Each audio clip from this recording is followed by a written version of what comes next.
নমস্কার বন্ধুরা, তোমাদের সঙ্গে আমি মিতা। মা আছে তো আমি উইথ ভিল ফুড চ্যানেলে তোমাদের সকলকে স্বাগত। মা, আজ কচুরলতির পাতুরি করব। বাংলাদেশের বিখ্যাত এক রেসিপি কচুরলতির পাতুরি। এই রেসিপিটা দিয়েই নাকি দাদু ঠাকুরদারা এক থালা ভাত খেয়ে নিত যখন ঠাকুমা বা দিদারা এই রেসিপিটা বানাতো। মা প্রায়ই বলেছে এটা তোমাদের সাথে শেয়ার করতে, যাই হোক আজ শেয়ার করলাম। এবার তোমরা কিন্তু অবশ্যই জানাবে খেয়ে কেমন লাগলো। আমি কচুরলতি বাগান থেকেই কালেক্ট করে নিয়েছি। আমাদের বাগানে খুব সুন্দর কচু গাছ আছে, সেখান থেকে নিয়েছি। কচুরলতিগুলোকে প্রথমে আঁশ ছাড়িয়ে নিতে হবে, বটি দিয়েই হোক বা ছুরি দিয়েই হোক। এবার এক আঙ্গুল লম্বা করে আমি কচুরলতিগুলোকে কেটে নেব। জল দিয়ে ধুয়ে কড়াইয়ের মধ্যে একটুখানি ভাপ দিয়ে নেব।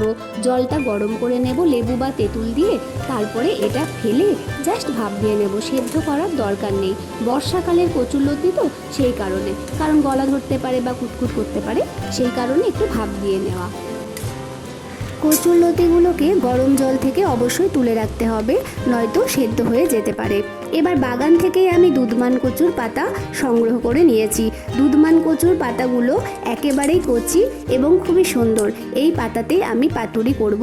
তোমাদের কাছে এই পাতা না থাকলে কলা পাতায় করতে পারো, কলা পাতায়ও করা যায়। এবার এই পাতাগুলোকে আমি খুব ভালো করে ধুয়ে নেব। যে কোনো শাক পাতাই আমি সবসময় লবণ জলে ধুয়ে নিই।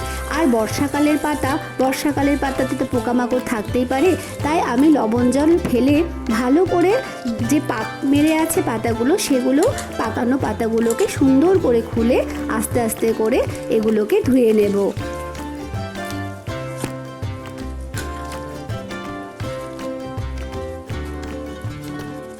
দেখতেই পাচ্ছ পাতাগুলো কত কচি এবং কত সুন্দর। নারকেল গাছ আমাদের বাড়িতেই আছে, সেখান থেকে এই নারকেলটা পড়েছে। নারকেলের খোসা বা ছোবড়াগুলোকে সুন্দর করে ছাড়িয়ে নিতে হবে। নারকেলটাকে চেঁচে নিয়ে সুন্দর করে এবার নারকেলটাকে ফাটিয়ে আমি এর মধ্যেকার যে দুধ বা রসটা আছে সেটাই আমার এই রেসিপিতে প্রয়োজন।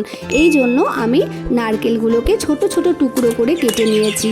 নারকেলটা কুড়িয়ে নিলেও চলতো, কিন্তু আমি টুকরো করে কেটে নিয়ে মিক্সার গ্রাইন্ডারে দিয়ে একটা পেস্ট করে এর মধ্যেকার দুধটা বের করে নেব। এবার আমি কড়াইতে একেবারে ছেঁকে নিলাম। কড়াইতে দিয়ে আমি দুধটা কিন্তু একটু ঘন করে নেব। এটাকে আমার রেসিপিতে ঘন করে নিলে ভালো হবে, কারণ এটা আমি ভাপে বসাবো। নারকেলের দুধ ঘন হয়ে গেলে আমি এটা একটা বাটির মধ্যে নামিয়ে রাখবো। এবার কড়াইতে দিয়ে দেব সর্ষের তেল। সর্ষের তেল গরম হয়ে গেলে আমি দিয়ে দেব চিংড়ি মাছ। নুন হলুদ মাখানো চিংড়ি মাছ দিয়ে দিতে হবে।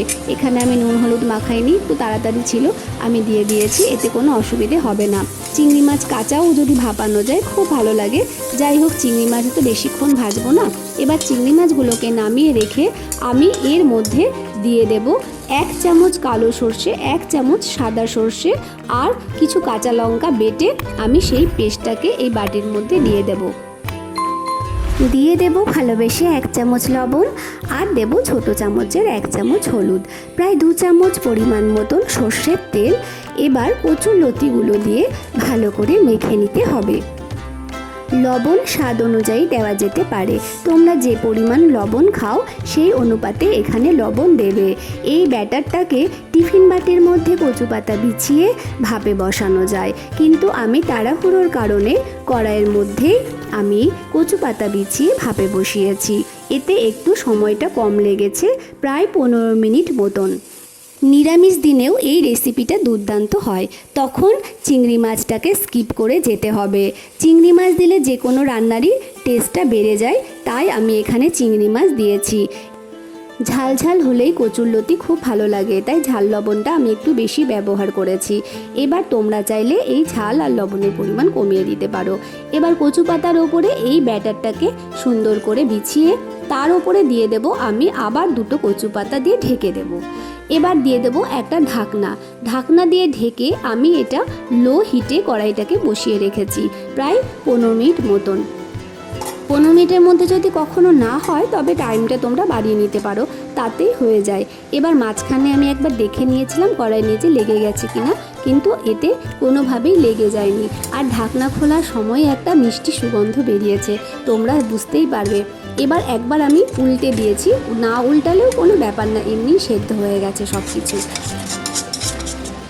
এবার গরম গরম পরিবেশন করার পালা। মা খেয়ে দেখো তো কেমন হয়েছে পাতুরিটা।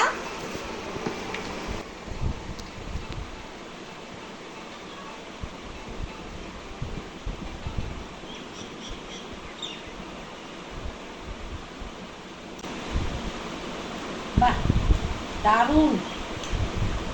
এসো, এদিকে আসো, তুমিও খেয়ে দেখো।